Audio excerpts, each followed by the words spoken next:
Hello and welcome to another Robotics tutorial. Today we're going to be doing hardware and network setup on your Dobot collaborative robot. First, plug in the power and control cable from your controller to your cobot. Plug wall power into the controller. Uncap the middle connector at the top of the controller. Plug in the e-stop connector. Make sure the white dots at the top of the connectors are aligned. If using Wi-Fi, plug your Wi-Fi dongle into the USB port.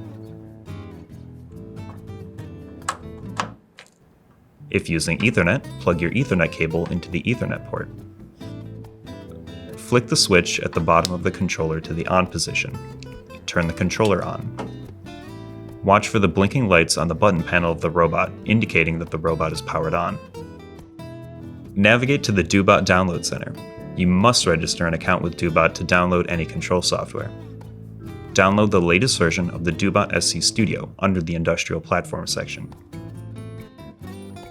Run the installer, accepting all default options. Launch SC Studio. Connect to the Dobot Wi-Fi. The password is 12345678990. If connecting over Wi-Fi, set the controller IP to 192.168.1.6. If connecting over LAN, use 192.168.5.1.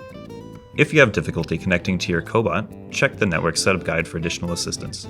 The link for the network setup guide is in the description. You are now ready to control your cobot using the Dobot SC Studio. Continue to the next video in the playlist for a brief overview of the control options within SC Studio.